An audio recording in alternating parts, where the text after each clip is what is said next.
Hello children, I have a special book for you today. This story is called The Tale of Peter Rabbit. Now when I was a little girl, my grandfather used to tell me this story.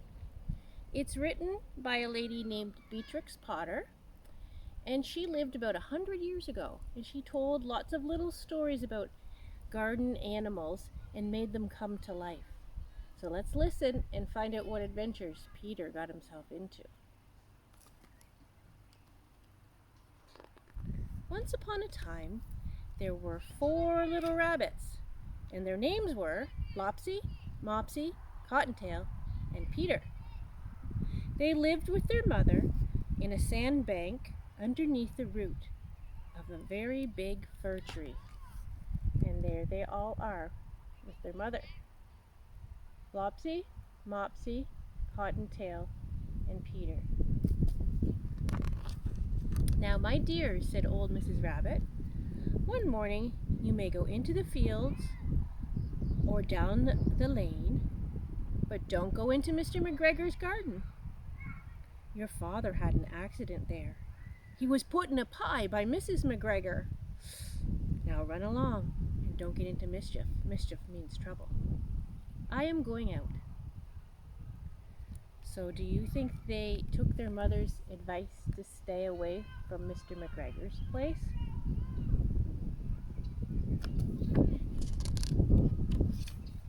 Then old Mrs. Rabbit took a basket and her umbrella and went through the wood to the baker's. She bought a loaf of brown bread and 5 currant buns. Flopsy, Mopsy, and Cottontail, who were good little bunnies, went down the lane to gather blackberries. So how many bunnies is that? Flopsy, Mopsy, and Cottontail. 3. But how many bunnies were there? 4. Who's the other one? Flopsy, Mopsy, Cottontail, and, you guessed it, Peter was not with them. Now where do you suppose he is? But Peter, who was very naughty, that means he didn't follow the rules or listen to what his mother said, ran straight away to Mr. McGregor's garden and squeezed under the gate. And on the cover you can see that's Peter there, and you can see a gate, so that must be Mr. McGregor's gate, and there he is sliding underneath. Uh-oh. First he ate some lettuces from the leaf family and some French beans from the seed family, and then he ate some radishes from the root family, and then feeling rather sick, he went to look for some parsley, which is also from the vegetable leaf family.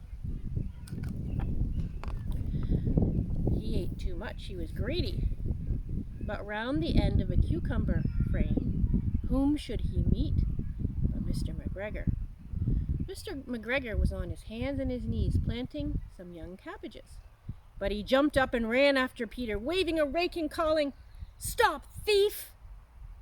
A thief is someone who steals or takes something that's not theirs.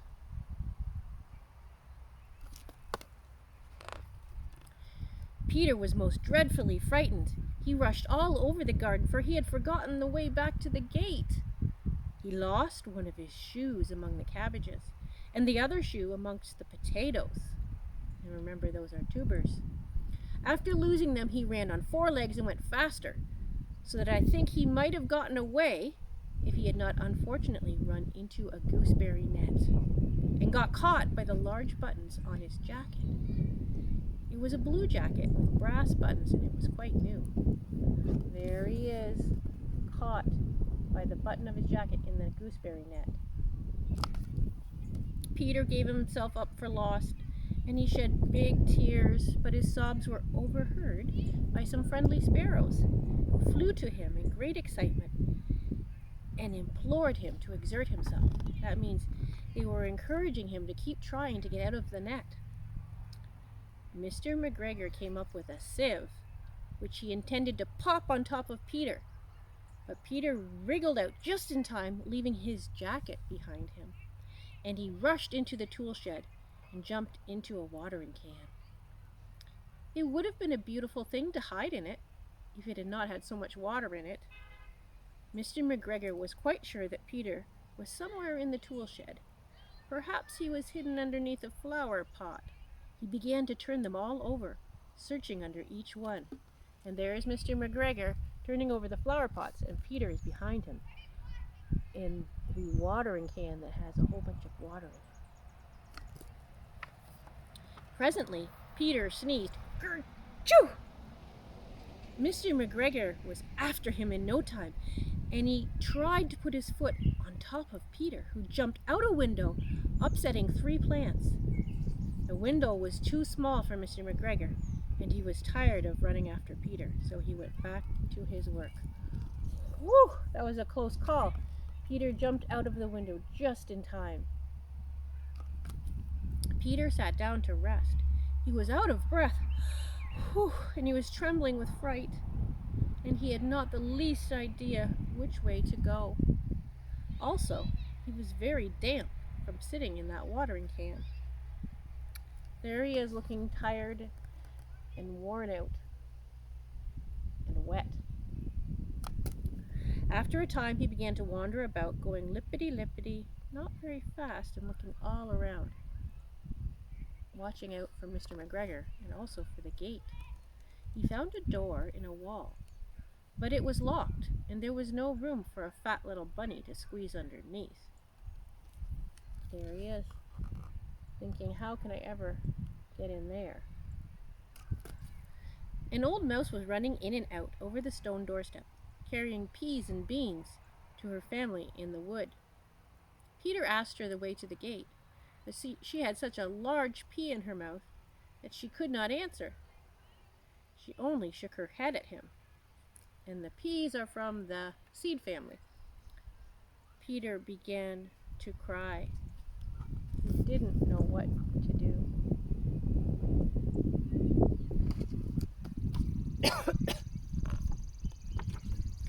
Then he tried to find his way straight across the garden, but he became more and more puzzled.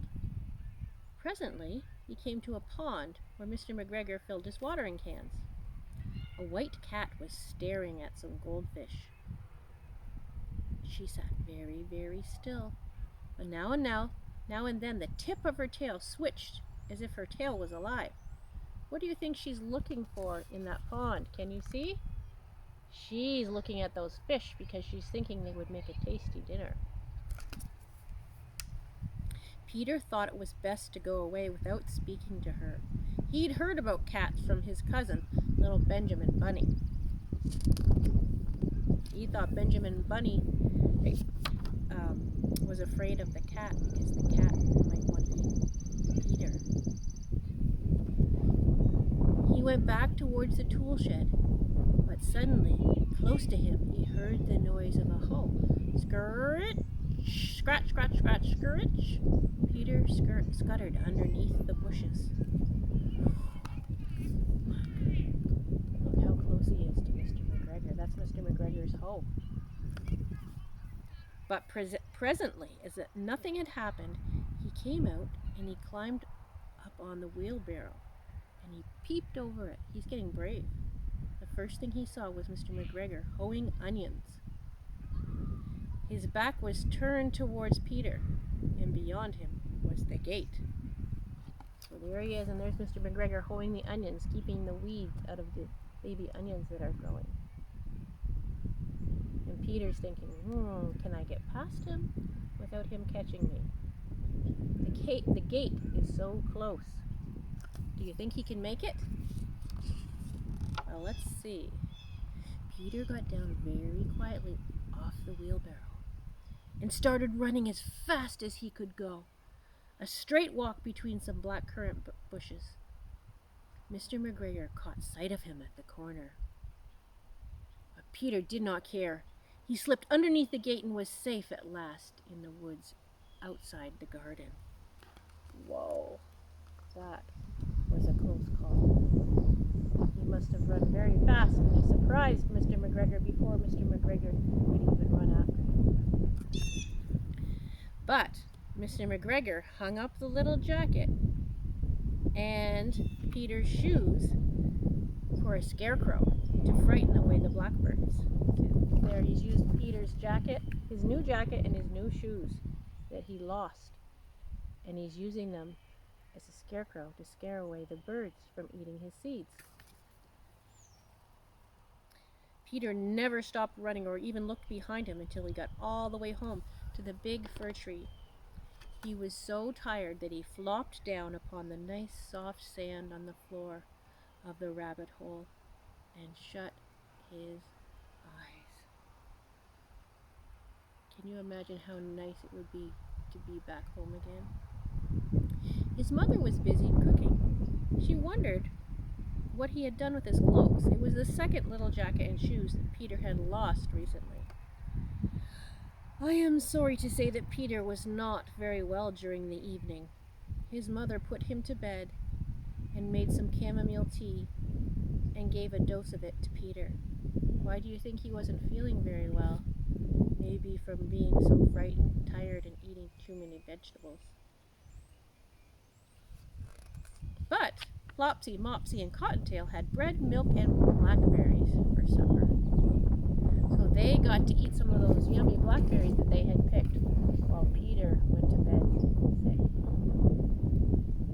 And that's the tale